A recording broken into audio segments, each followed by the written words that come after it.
Repercutindo as últimas chuvas que caíram por todo o Rio Grande do Norte, a Secretaria Estadual de Segurança Pública e Defesa Social divulgou que 2 pessoas foram salvas após enxurradas em São José de Mipibu. Confira.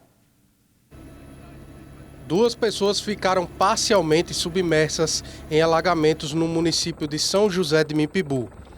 O Centro Integrado de Operações Aéreas, CIOPAER, precisou ser acionado para fazer o resgate das 2 vítimas da enxurrada. Elas estavam em perigo iminente e risco de afogamento. Profissionais de salvamento no helicóptero Potiguar 01 conseguiram levar as pessoas até uma área segura e ambas receberam atendimento. De acordo com a Secretaria Estadual de Segurança Pública, elas passam bem. E os moradores do José Sarney tiveram suas casas inundadas depois que a lagoa de captação do loteamento transbordou.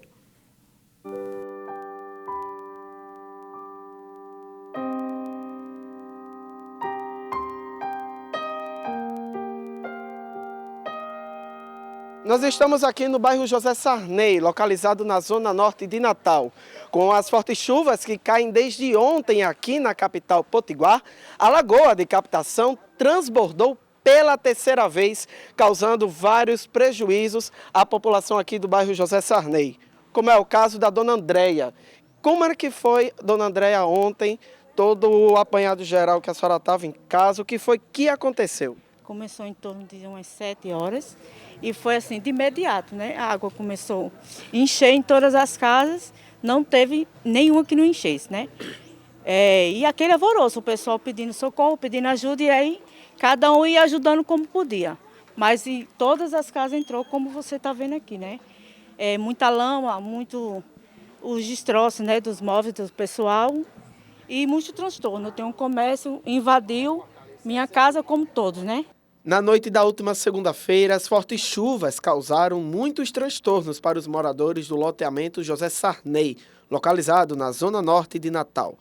Assim como Dona Ana, seu Francisco e Dona Maria tiveram seus quintais completamente inundados depois que a lagoa de captação do loteamento transbordou.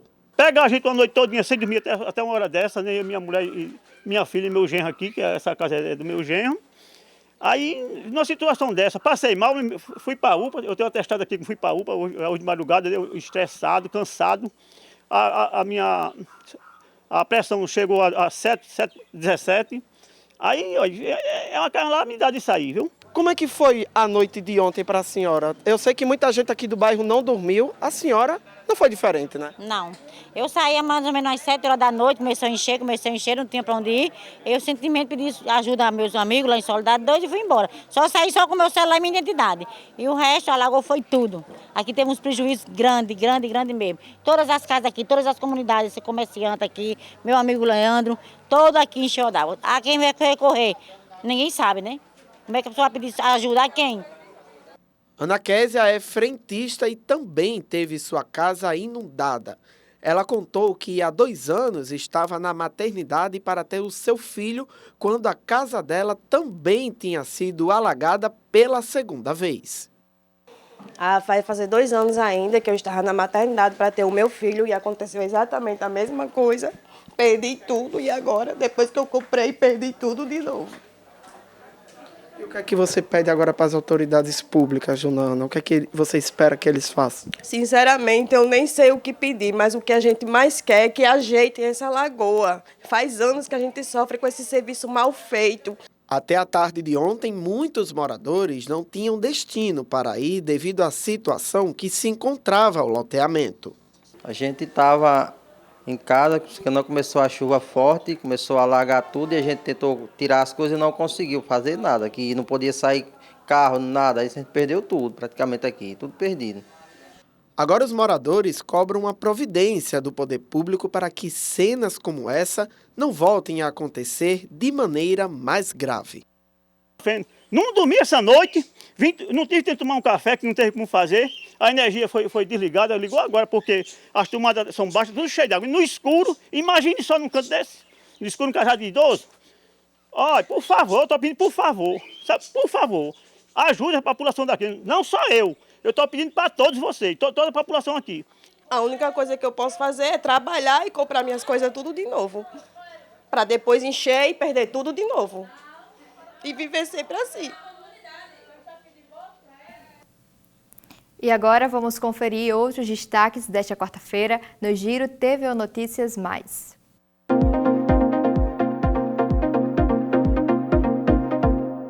Com o objetivo de instituir um programa de poupança para a continuidade dos estudos de alunos do ensino médio inscritos no Cadastro Único, o governo federal anunciou uma medida provisória. A iniciativa autoriza a União a investir 20 bilhões de reais em um fundo específico para o programa, que será gerenciado pela Caixa Econômica. Detalhes sobre os valores e a logística dos repasses serão definidos em um ato complementar a ser emitido pelos Ministérios da Fazenda e da Educação. Embora tenha validade imediata, a proposta precisa ser confirmada pelo Congresso.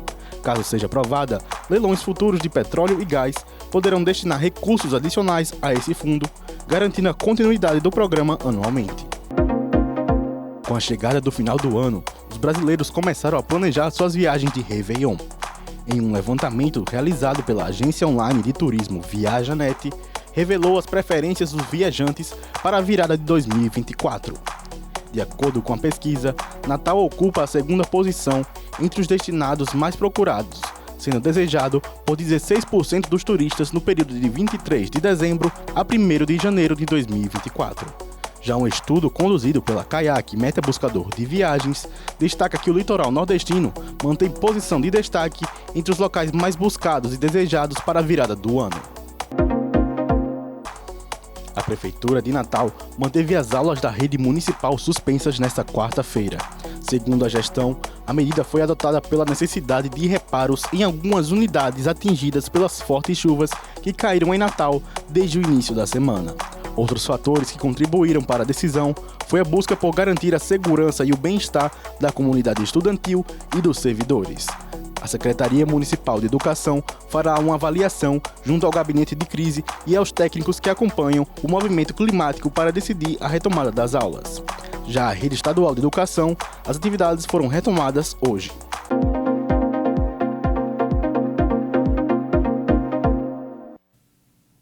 E agora vamos para um rápido intervalo e na volta você vai ver. Natal recebe primeira feira Potiguar de Agricultura Familiar e Economia Solidária. E confira o primeiro episódio da série Consciência Negra. Agora são 6 horas e 38 minutos. Não sai daí, o TVO Notícias volta já.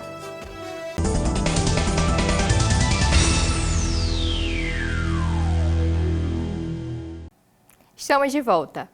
Para as famílias que não possuem casas e moram em ocupações, o cenário foi ainda mais precário durante as chuvas. O repórter Abner Lima conversou com a liderança do movimento de luta nos bairros, vilas e favelas, o MLB, e traz mais informações. A capital potiguar chegou a acumular 240 milímetros de água em 24 horas. Os transtornos ficaram visíveis por toda a cidade, em especial as áreas de maior vulnerabilidade social. No começo da noite a chuva começou mais um pouco devagar, mas depois foi aumentando e aí as famílias foram se desesperando, né? Ou alagava os barracos por cima, pelo telhado, ou por baixo, né? Como vocês podem ver, a gente não tem umas ruas calçadas. E aí a gente acabou perdendo bastante coisa, né? Teve família que perdeu tudo, né? Ficou sem roupa, sem colchão, sem lençol, né? Outros móveis também. E é isso, né? A gente está aqui na luta, foi bem difícil mesmo, só sabe quem estava aqui. A gente fica aqui localizado na Avenida Bom Pastor, né? No antigo casarão Padre Tiago, né? Bastante conhecido aqui na região. Então só vim aqui procurar o pessoal da coordenação, né? E fazer a sua doação. O terreno que o assentamento fica localizado fica numa região íngreme. Com as fortes chuvas que assolaram a capital potiguar nos últimos dias, toda a estrutura dos barracos onde as pessoas vivem acabou cedendo. As pessoas que pouco têm acabaram ficando sem nada. O pouco que Maria Aparecida tinha foi danificado. Ela relata os momentos de tensão ao ver a enxurrada de água invadir o seu barraco. Eu acordei, a água vinha lá de cima, aí começou a entrar, aí molhou isso aqui tudo que até aberto, aí comecei a separar as coisas para trepar. Só deu para trepar o guarda-roupa, aí perdi o guarda-roupa novinho, a roupa tá tudo em cima da cama, eu vi doação, meu filho junta plástico no meio da rua para sustentar eu e ele. Eu vivo disso, de doação. Aí estou precisando de teia, de cabo, lona, comer para dentro de casa, um dinheiro para comprar um gás, que o meu está se acabando, o resto está tudo atrapado, os troços. Eu vivo de doação. Eu fui para cima da cama, porque eu perdi a visão desse olho. Aí só meu rapaz sozinho, que não dava para ajudar ele. Aí minha pressão subiu, eu passei mal, fui para o hospital. A água deu aqui na canela e ele aperreado sozinho, eu aqui cheio d'água que vinha lá de cima. A ocupação está recebendo doações para poder voltar à sua normalidade. Alimentos, água, fraldas infantis, além de produtos de limpeza, são bem-vindos. E dando continuidade sobre o assunto, vamos entender com um especialista em desastres os motivos por trás desse fenômeno e outros problemas urbanísticos que a capital do Rio Grande do Norte enfrenta.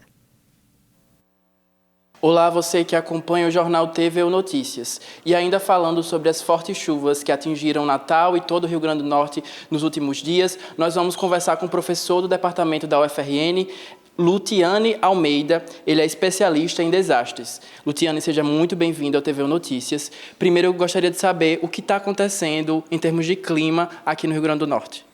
Bom, naturalmente, esse mês de novembro não é um mês muito comum, nesse período, com esses eventos de chuva extrema, né? 200 milímetros não é normal em novembro. O ideal, assim, de acordo com os padrões que a gente está acostumado a ver nos dados sobre precipitação, a gente já teve eventos extremos aqui de 50 milímetros, né? A gente esperaria esses grandes eventos de chuva no meio do ano, mês de junho, julho, né? Então, muito provavelmente foi uma onda de leste, né? É uma condição natural do clima, né, dessa região oriental do Nordeste, né, muito provavelmente ampliada por condições diferenciadas associadas ao El Niño. Né? A gente pode falar também, ainda não com tanta certeza, mas talvez alguma influência das mudanças climáticas que tem sido mais notadas nos últimos anos. Né? Então, pode-se dizer que, de alguma forma, né, essa interferência do ser humano, por meio das mudanças climáticas, pode estar afetando essas mudanças nesse período que não é comum chover tanto assim. A urbanização, emissão de gases de efeito estufa, poluição, né, enfim, tudo isso vai alterando o ambiente como um todo. Né? Então, embora isso aconteça no local, né, nas cidades, mas você tem um somatório, né, de grandes modificações no planeta como um todo que altera as condições do clima, né, do ponto de vista global. Né? Natal foi uma cidade muito atingida. A gente vê aí abertura de buracos, alagamentos, pessoas tendo suas casas invadidas. Por que isso acontece aqui? A gente precisa pensar a realidade de Natal do ponto de vista geográfico e histórico. Né? Boa parte das cidades brasileiras elas foram crescendo e modificando as condições naturais do seu sítio urbano, adaptando as condições da natureza ao modelo de urbanização. O ideal seria o contrário, que nós nos adaptássemos às condições naturais. Então, muitas lagoas naturais da cidade de Natal foram drenadas e incorporadas ao tecido urbano da cidade. Muitas áreas, por exemplo, de morro, com campos de dunas, foram também ocupadas. Né? Então, isso também vai gerando, vai construindo ao longo do tempo uma condição que, ao passo que ocorrem fenômenos extremos, você tem normalmente a ocorrência de desastres. Então, você tem uma construção social e territorial ao longo do tempo e é deflagrada por fenômenos extremos, como é o caso da chuva. Né? Então, Natal tem muitos bairros em locais propensos à ocorrência de alagamento, planícies de acumulação inundáveis, né, planícies interdunares. Esses locais, naturalmente, no período de chuva extrema, a água ela ocupa esses terrenos. Onde você permite, onde a prefeitura, o poder público permite a ocupação dessas áreas, a população que ocupa esses locais vai sofrer com esse fenômeno natural. Né? E aí, muitas vezes, o poder público ele falha em dotar esses locais de infraestrutura, de saneamento básico, de infraestrutura de drenagem urbana para reduzir o risco de alagamentos e inundações nesses locais. Em relação a deslizamento de terra, por exemplo, nós temos muitos campos de dunas ocupados, o caso de Mãe Luísa, é muito emblemático. Né? Você também tem uma construção social, histórica e territorial e faz com que as pessoas ocupem locais naturalmente frágeis, mas essas pessoas não têm capacidade econômica de adaptar as suas habitações às instabilidades do terreno. Né? Então, você cria as condições para a ocorrência de desastre na medida que você amplia a ocupação de locais frágeis, ao mesmo tempo que essa população é extremamente vulnerável do ponto de vista social. Lutiane, e diante desse cenário, o que pode ser feito para evitar futuros desastres? Primeiro, a gente precisa pensar em dois cenários, um cenário de prevenção e um cenário de emergência. A gente precisa aprimorar os planos municipais de redução de risco de desastre da cidade. Por outro lado, a gente precisa também aprimorar os mecanismos de atuação no momento de emergência, estar mais atento aos sistemas de alerta promovidos pelo CEMADEM, que fica lá em São Paulo, e criar um sistema dentro do poder público de estar organizado para a ocorrência das emergências. Lutiane, muito obrigado pelas suas informações. Então é isso, pessoal, muito esclarecedor. A gente fica por aqui levando sempre informação para vocês. Volto com você no estúdio. E a primeira feira Potiguar de Agricultura Familiar e Economia Solidária começou hoje em Natal. O evento acontece no Centro Administrativo e vai até o dia 2 de dezembro. Confira na reportagem de Flávio Guedes. Vila gastronômicas, estandes institucionais e empreendedores de agricultura familiar poderão ser encontrados na Feira Potiguar de Agricultura Familiar. Os estandes funcionarão das 10 às 22 horas e com entrada gratuita. A agricultura familiar vai se mostrar para o Rio Grande do Norte e para Natal. Nós vamos demonstrar aqui na feira o quanto o governo do estado, nos últimos anos, tem reforçado o cooperativismo. Foram mais de 75 milhões investidos em queijeiras no Seridó, em polpas de frutas, em produtos agroindustrializados. E a feira também é um espaço de festa, né? De celebrar a cultura aqui do Rio Grande do Norte. Então hoje a feira aberta pela governadora, junto com as cooperativas, junto com o Cerne, junto com a Unicaf, com os movimentos sociais, fazer a grande festa da produção de alimentos saudáveis. Hoje ocorreu a abertura do evento e com a presença de autoridades ligadas à agricultura. A governadora Fátima Bezerra falou sobre os investimentos realizados no setor que tem crescido nos últimos anos, como a criação do Programa Estadual de Compras Governamentais da Agricultura Familiar e Economia Solidária. Políticas públicas arrojadas, que hoje são inclusive referência para o Nordeste e para o Brasil, como o PECAFS, Programa Estadual de Compras Governamentais, que estabelece que no mínimo 30% das compras governamentais devem ser oriundas da agricultura familiar e da economia solidária. E nós avançamos e muito, para além dos 30%. Avançamos porque a gente, através do PECAFES, não compra só da agricultura, não fornece apenas, por exemplo, para a rede da educação. Nós hoje, por exemplo, adentramos através do PECAFES nos restaurantes populares, na rede de hospitais SUS. O que significa isso? Primeiro, alimentação saudável e, ao mesmo tempo, a injeção na veia para o pequeno agricultor. Durante a Feira Potiguar de Agricultura Familiar serão realizadas cerca de 30 atividades de formação, com palestras, oficinas e cursos de sistemas agroalimentares, alimentação saudável e acesso ao crédito. Ao longo dos anos que nós estamos fazendo, nós enquanto Sebrae somos um daqueles que apoia, né, a agricultura familiar, e ter uma primeira feira com o produtor da agricultura familiar já muito melhor qualificado, produtor esse que tem feito também um trabalho de ganho de competitividade, produtividade, implementando nas suas culturas as tecnologias sociais para a convivência com a seca, isso tem sido muito importante.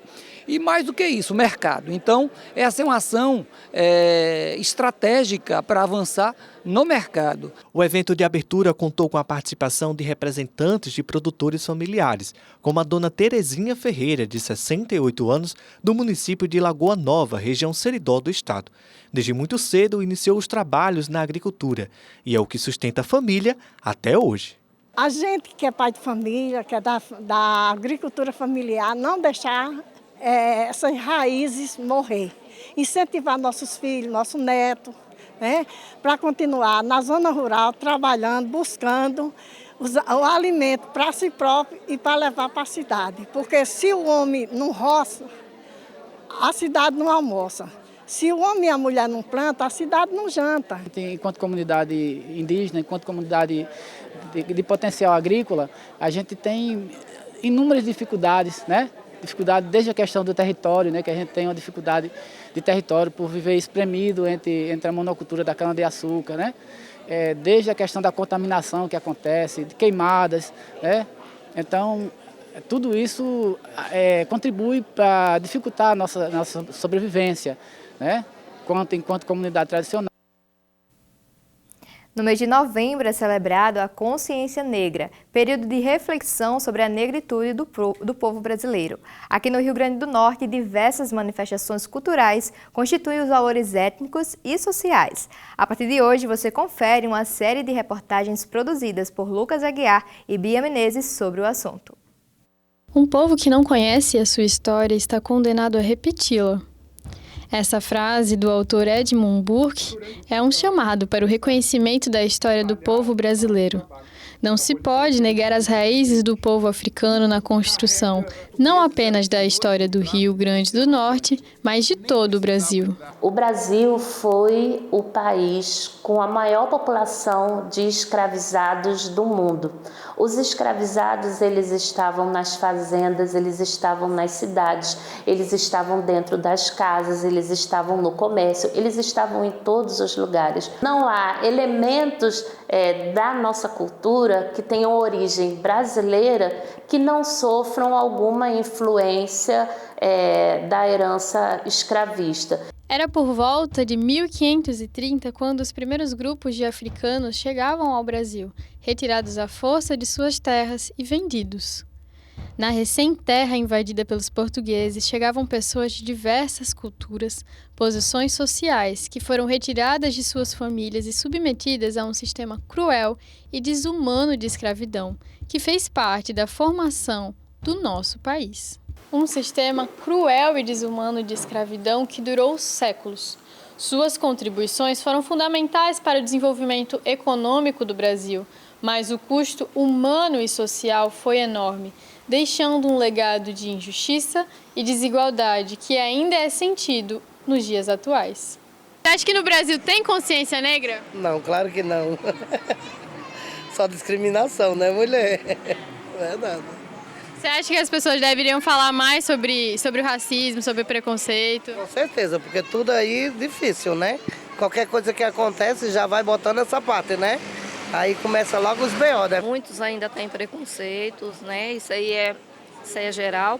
A gente ainda sofre isso, né? Por causa da cor da pele. Então, assim, eu acho que tinha que ser um feriado realmente mais taxado mesmo, mais divulgado. Acho que ou elas não tiveram contato suficiente com conhecimento, não conseguiram, elas estão muito alienadas numa ideia.